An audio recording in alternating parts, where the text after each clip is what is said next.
अथ श्री महाभारत कथा। अथ श्री महाभारत कथा। महाभारत कथा। महाभारत कथा।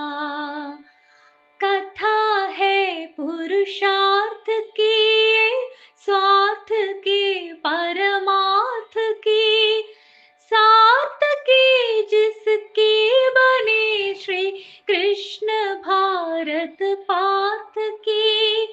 शब्द दिग्घोषित हुआ जब सत्य साधक सर्वथा। शब्द दिग्घोषित हुआ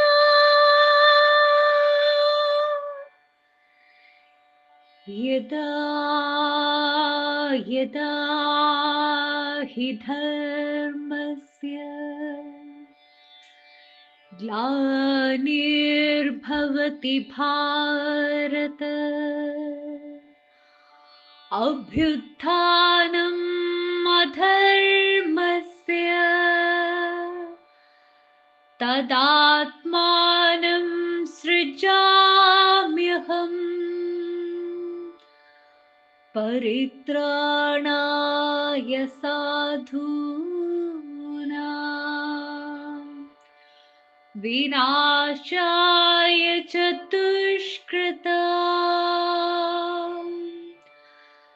धर्म संस्थापनार्थाय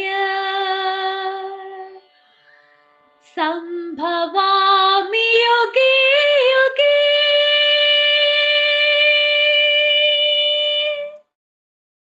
നാരായണം നമസ്കൃത്യ നരം ജൈവ നരോത്തമം ദേവീം സരസ്വതിം വ്യാസം തതോ ജയമുദീരയേത്.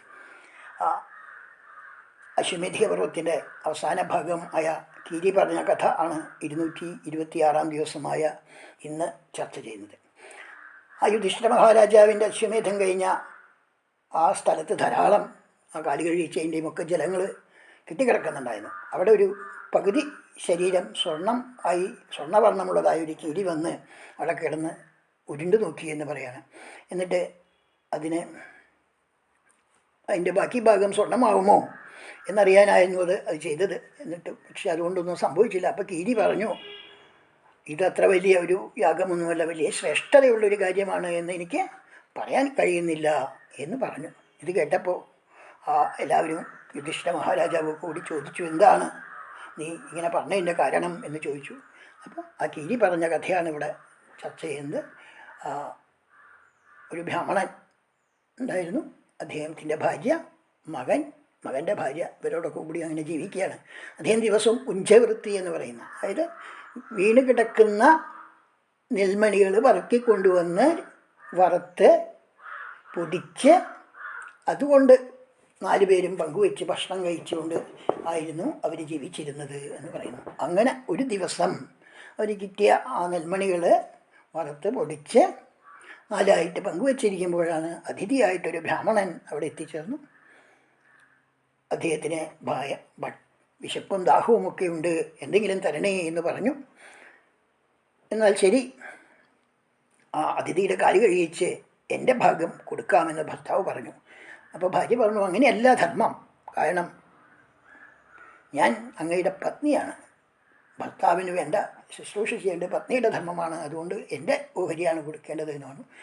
അപ്പം ഭർത്താവ് പറഞ്ഞു, അങ്ങനെയല്ല, ധർമ്മമനുസരിച്ച് നിങ്ങളെ പരിപാലിക്കേണ്ടത് എൻ്റെ ചുമതലയാണ്, അതുകൊണ്ട് നിങ്ങൾക്ക് ഭക്ഷണം തരേണ്ടത് ഞാനാണ് എന്ന് ഭർത്താവും പറഞ്ഞു എന്ന് പറയണം. അപ്പോൾ ഭർത്താവിനെ ശുശ്രൂഷിക്കലാണ് തൻ്റെ ധർമ്മം എന്ന് ഭാര്യയും പറഞ്ഞു എന്ന് പറയുന്നു. അപ്പോഴേക്കും ആ പുത്രൻ പറഞ്ഞു, അതല്ല, അച്ഛനും അമ്മയും വൃദ്ധരാണ്, നിങ്ങളെ പരിപാലിക്കേണ്ടത് എൻ്റെ ധർമ്മമാണ്, അതുകൊണ്ട് എൻ്റെ ഓഹരിയാണ് അദ്ദേഹത്തിന് കൊടുക്കേണ്ടത് എന്ന് പറഞ്ഞു. അപ്പോൾ പുത്രൻ്റെ ഭാര്യ പറഞ്ഞു, ഭർത്താവ് കഴിക്കാതെ ഭാര്യമാർ കഴിക്കുക എന്നുള്ളത് ശരിയല്ല, അതുകൊണ്ട് എൻ്റെ ഓഹരിയാണ് ആദ്യം കൊടുക്കേണ്ടത് എന്ന് പറഞ്ഞു. ഇങ്ങനെ അവർ ധർമ്മങ്ങളെയും ഒക്കെ പറ്റി ചർച്ച ചെയ്തു. അതൊക്കെ ഇവിടെ വിസ്തരിക്കാൻ ബുദ്ധിമുട്ടാണ്. അവർ ധർമ്മം എന്താണ്, അധർമ്മം എന്താണ് എന്നൊക്കെ പറഞ്ഞു. എന്തായാലും ആ അച്ഛൻ ആദ്യം തന്നെ തനിക്കുള്ള ഭാഗം അതിഥിക്ക് വിളമ്പി, അമ്മയും തൻ്റെ ഭാഗം കൂടി വിളമ്പി കൊടുത്തു. എന്നിട്ടും അവന് തൃപ്തിയായില്ല എന്ന് കണ്ടപ്പോൾ മകനും പിന്നീട് മകൻ്റെ പത്നിയും കൂടി തങ്ങളുടെ ഭാഗങ്ങൾ അവന് വിളമ്പിക്കൊടുത്തു എന്ന് പറയാണ്. അങ്ങനെ അദ്ദേഹം വളരെ സന്തോഷത്തോടുകൂടി ഭക്ഷണമൊക്കെ കഴിച്ച് കയ്യും കാലുമൊക്കെ കഴുകി അവിടെ നിന്ന് പോയി ഭക്ഷണമൊക്കെ കഴിച്ച് അദ്ദേഹം അവിടെ നിന്ന് പോയി. ഞങ്ങൾക്ക് ഇതുകൊണ്ട് വലിയ ജന്മസാഫല്യം സംഭവിച്ചു എന്ന് ഇവരും തീരുമാനിച്ചു.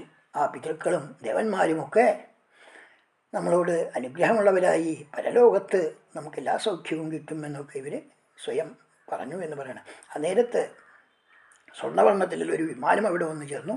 അതിൽ നിന്ന് വിഷ്ണു പാർഷദന്മാർ ഇറങ്ങി വരികയും ഇവരെ ആ 4 പേരെയും 4 തൃക്കൈകളെ കൊണ്ടെടുത്ത് ആ വിമാനത്തിലേക്ക് കയറ്റുകയും ചെയ്തു എന്ന് പറയാണ്. എന്നിട്ട് വൈകുണ്ഠലോകത്തേക്ക് നിങ്ങളെ കൊണ്ടുപോകാനാണ് ഞങ്ങൾ വന്നത്. നിങ്ങൾക്കിനി ഒരു കാലത്തും അധോഗതി ഉണ്ടാവില്ല.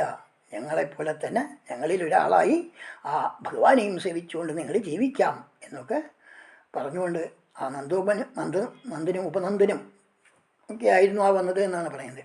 അങ്ങനെ അവരെ ദേവദൂതന്മാർ പറഞ്ഞ് അവരെയും കൊണ്ട് അങ്ങനെ മേലോട്ട് പോയി.